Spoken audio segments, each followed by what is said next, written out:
the Minnesota Wild podcast, presented by Acrisure. Hey Wild fans, this is John Hynes, head coach of the Minnesota Wild. My postgame comments are next. To get things started with the Grand Casino postgame show, here's Kevin Falness. Sharks trying to change. Eklund might get off. The Wild trying to catch him. Bursting back in Boldy. Boldy left side. Dropped it off. Faber has a lane. Took a shot. Askarov the save. Look out the other way. Hits Celebrini. Faber trying to catch him. Macklin Celebrini in alone. And he scores. He beat Ballstead short side. Unbelievable. The Sharks win 6-5 in overtime. They didn't have the puck for 3:47 of the extra session, and yet they prevail. Yeah, that's one of those nights where the Wild scratched and clawed right through 60 minutes of that hockey game, battling back from a pair of 2-goal deficits and also trailing late in that third period. They managed to get the game-tying goal, and they dominate, for the most part, the extra session.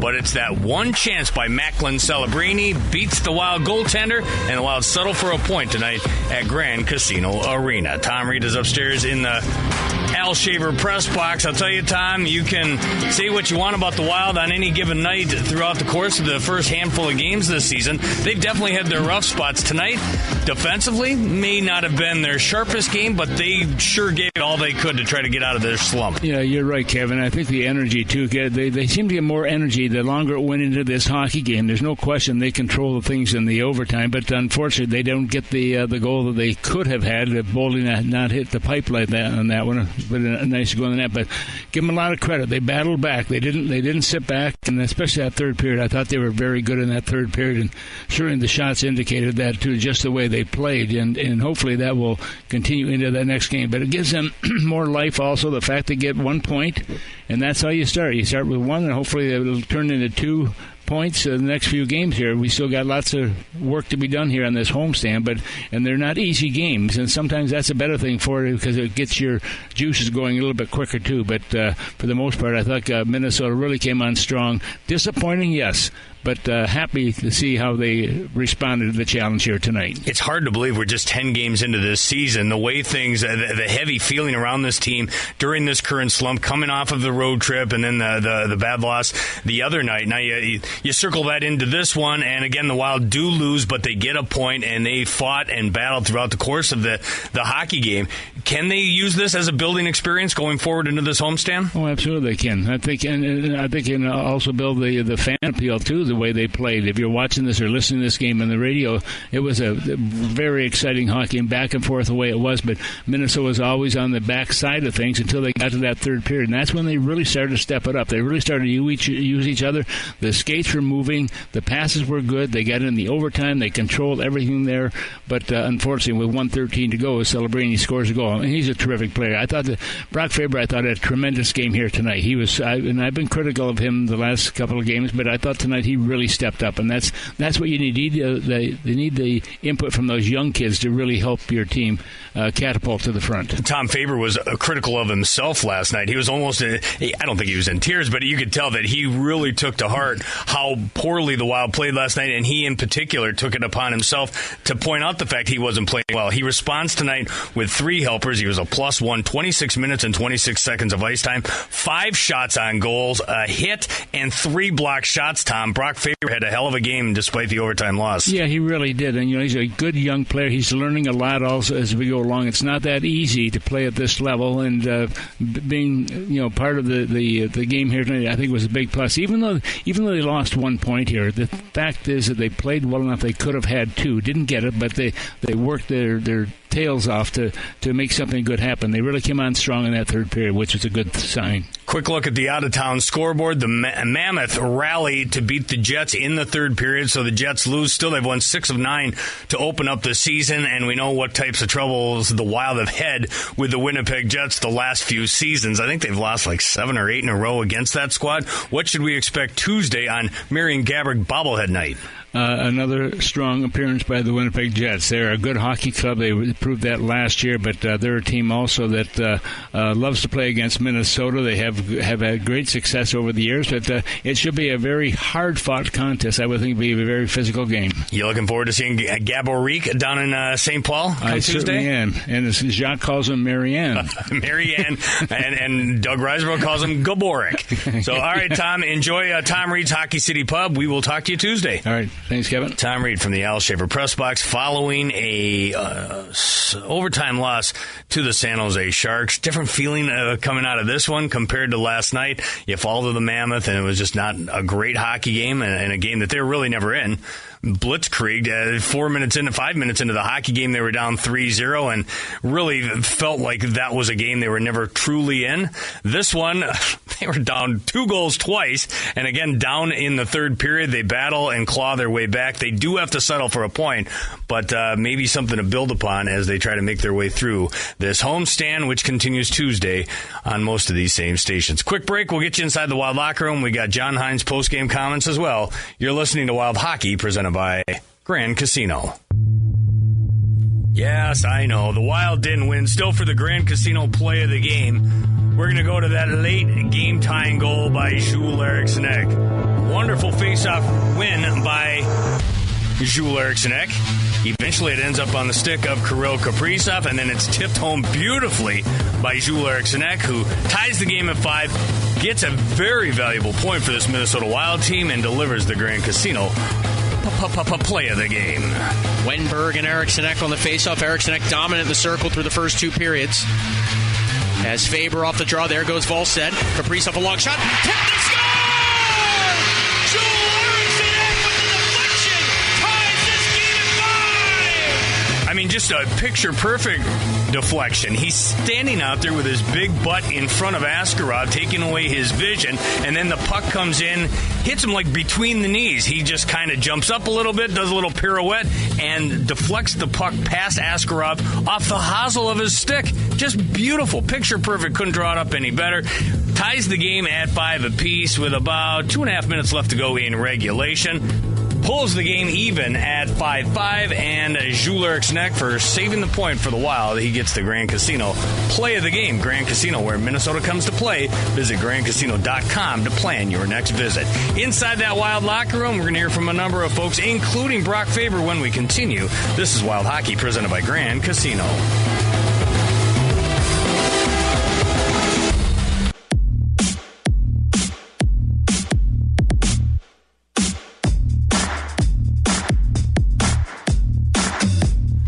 Before we roll forward on the post-game show, let's pause 10 seconds for station identification. You're listening to Wild Hockey, presented by Grand Casino.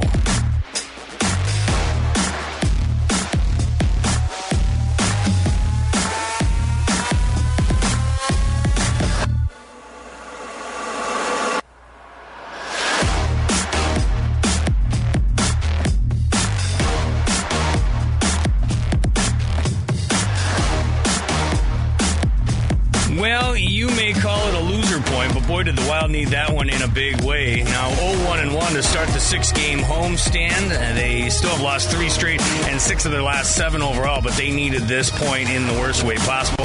Man, they would have loved to have both points, but unfortunately, the hockey gods balked at that plan, and instead the Wild lose. See their 7-game win streak come to an end against the San Jose Sharks. They haven't lost to them in regulation since December 22nd, 2022. Still 4-0-2 against the Sharks in the last 6 in St. Paul.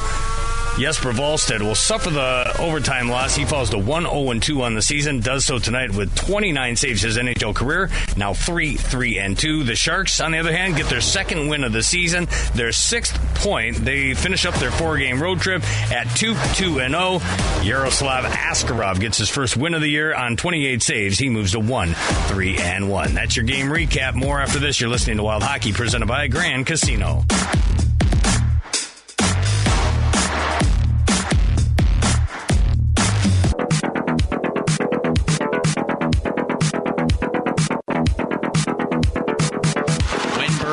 Eriksson on the faceoff. Eriksson dominant in the circle through the first 2 periods. As Faber off the draw, there goes Volstead. Kaprizov a long shot. Tip the score!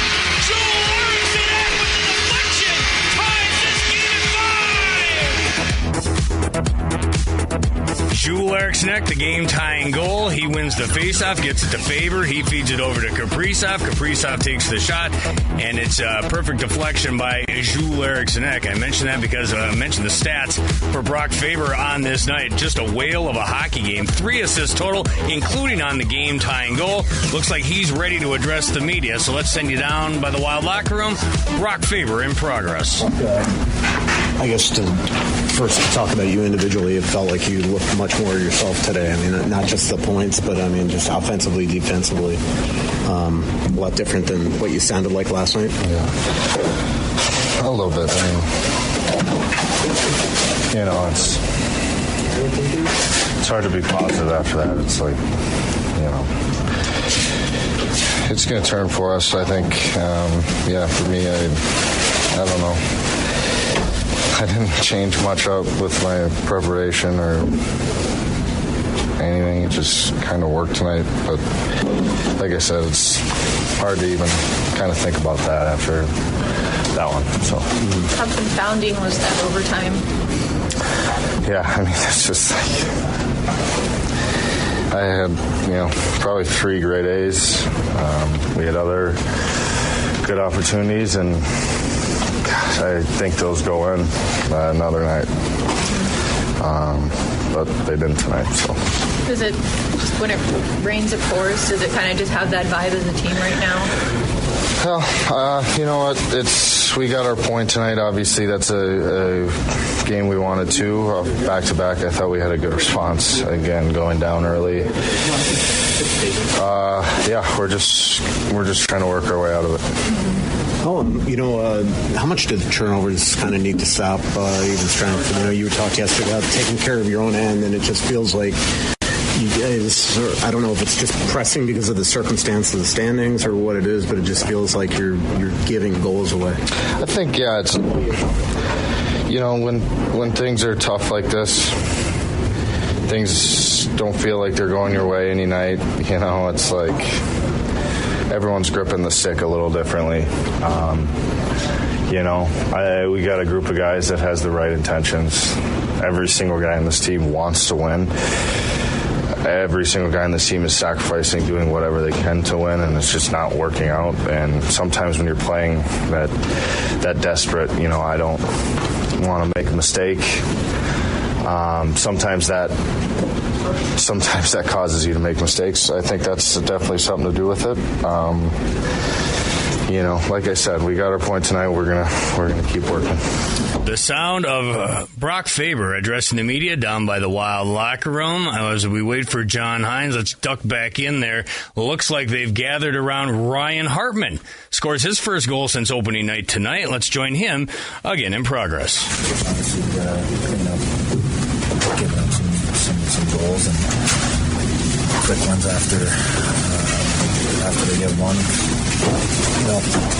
Shifts, the next 4 shifts after a goal for a goal against are some of the most important shifts in the game. You either keep momentum or you kind of start losing momentum. Whether we score or they score, we got to make sure everyone's next shift is their best shift of the night. As a team, Ryan, do you guys want to focus on the positives right now, or is it frustrating? I don't think it helps to. It doesn't help the negativity. I mean,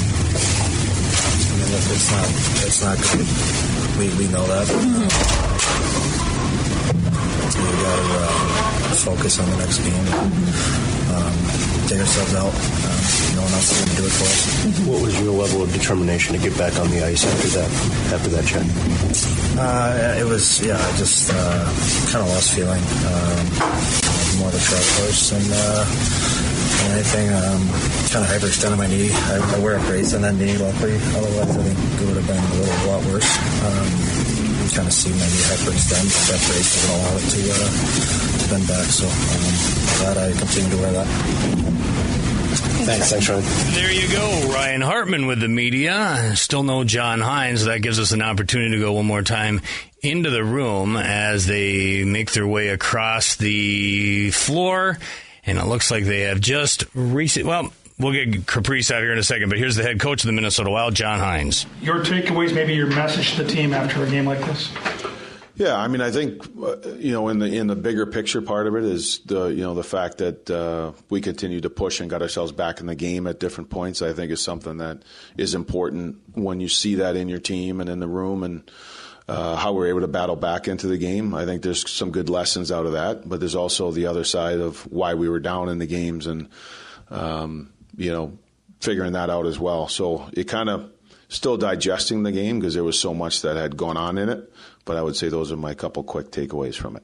John, I mean, overtime almost feels like emblematic of what's been going on with this team. You have the puck for 3 minutes and 45 seconds and lose the game. I mean, I think it was Bolts at the post, and then Fabes comes down and hits it, and then he's got the other chance that goes right through the slot. So,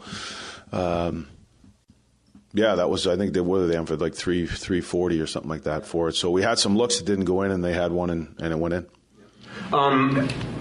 Kirill, we saw the good and the bad with him today, too. I mean, his turnovers, it just feels like it was almost leading up to a game like this where he's had a lot of games with the puck on his stick and he's throwing them away.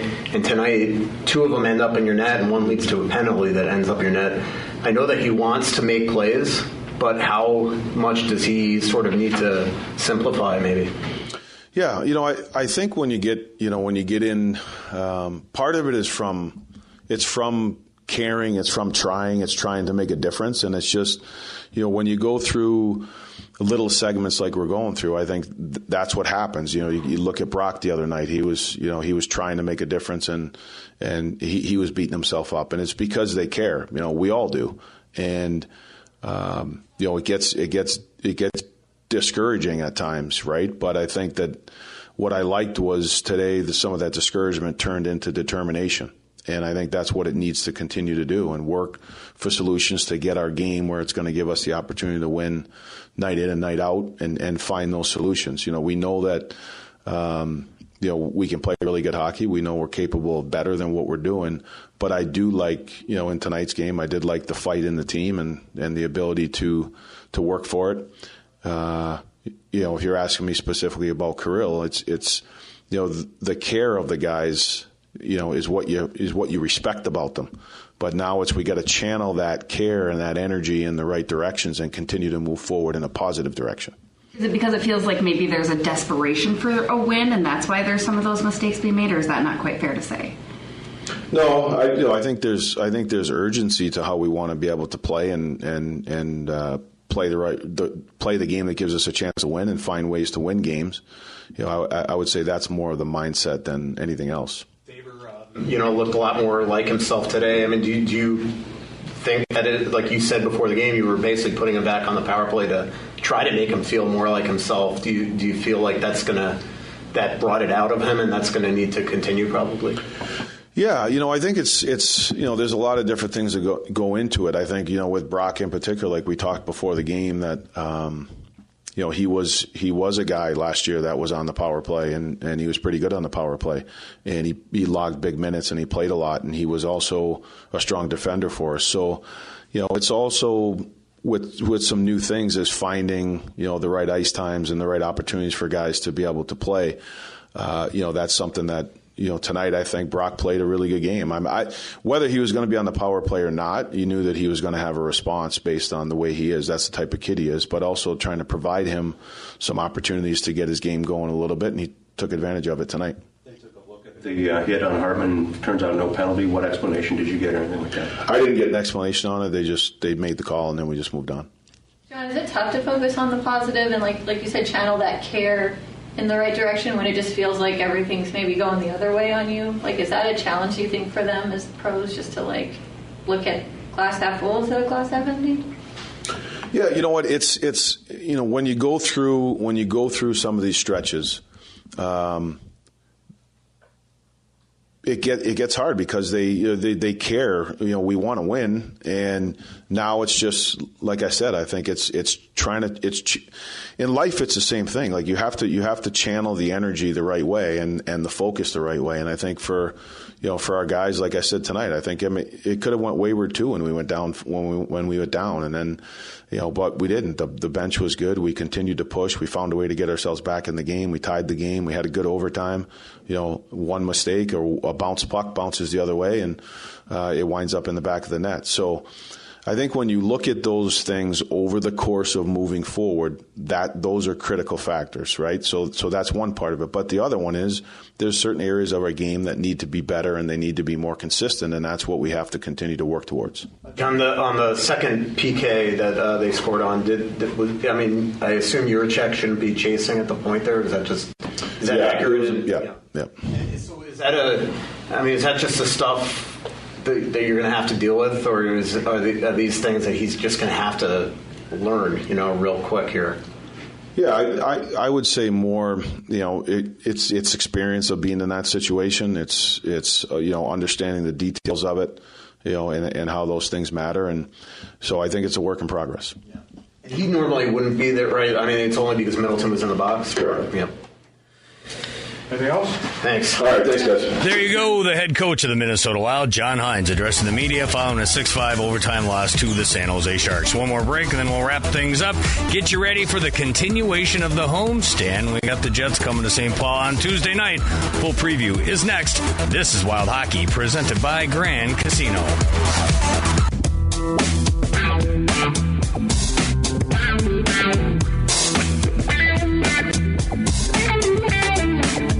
Sometimes happen we need to be more focused, more play, more like say, I don't know, right away and enjoy the hockey, Now sometimes we did like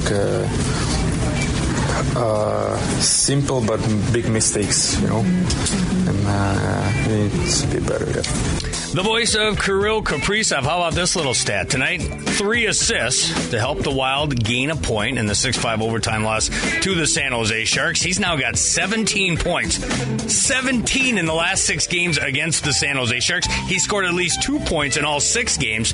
3 points in 5 of them, including tonight. Unfortunately, the Wild have to settle for a point, but a huge point nonetheless. Marcus Johansson, 3 goals in the last 2 games. Marco Rossi, 1+1 tonight. His first goal since opening night. Ryan Hartman as well also gets his 100th goal as a member of the Minnesota Wild. Z Bouillon, he got his first goal since game number 2 of the year, now leads rookie defenseman with 8 points on the year. Wild get the point and move to 3-5-2, 1-2-1 on home ice. They're now 0-1-1 to start off the 6-game homestand, which continues come Tuesday when the Wild host the Winnipeg Jets. By the way, we're going to give Jesper Wallstedt, despite taking the overtime loss, that Askarov, though, man, what a couple of big saves he had in overtime, and when the Wild dominated play until they didn't, and Celebrini takes it the other way to bury the Wild in overtime. We'll still give Jesper Wallstedt, the young rookie netminder, the XL Energy big saves of the game, powered by XL Energy. XL Energy, proud to power the great state of hockey with safe, clean, and reliable energy. Explore how they're making energy work better for you and our communities at XLEnergy.com. As mentioned, the Wild continue the homestand. Game 3 of the 6-game homestand is a Central Division collision. It's Tuesday night against the Winnipeg Jets. Jets enter today winners of 6 of their first 8 games of the season, but they did fall short tonight on home ice. They lose 3-2 to the Mammoth. Still 6-3-0 on the year. Wild had issues with the Jets and have for quite a while. They've dropped 8 straight in the series. That includes 4 straight losses at Grand Casino Arena. Wild and Jets pregame at 6:45 Tuesday night on most of these same stations. Puck drops about 7:08. Good chance to get on down to the rink. Gabrick will be here. Ralston, Veilleux, Bouchard, ceremonial puck drop. That'll be great. We'll have a couple of them on the air, so hopefully you'll join us for that and see your Wild continue to build their game back after going through a little early season slump. Be there or be square. Tell your mom, your dad, and all your friends. Special thanks to Alexis Hoos. And for Joe O'Donnell and Tom Reed, I'm Kevin Fallness. Enjoy your night. We'll talk to you Tuesday from St. Paul on the Minnesota Wild Radio Network. You have been listening to Minnesota Wild Hockey. Fired one to the back post. Gustafsson made a great shooting. Gustafsson to save. Join us next time, right here, for more Wild hockey action. 25 seasons of Wild hockey. Wild Hockey is an exclusive presentation of the Minnesota Wild, the National Hockey League, and the Minnesota Wild Radio Network.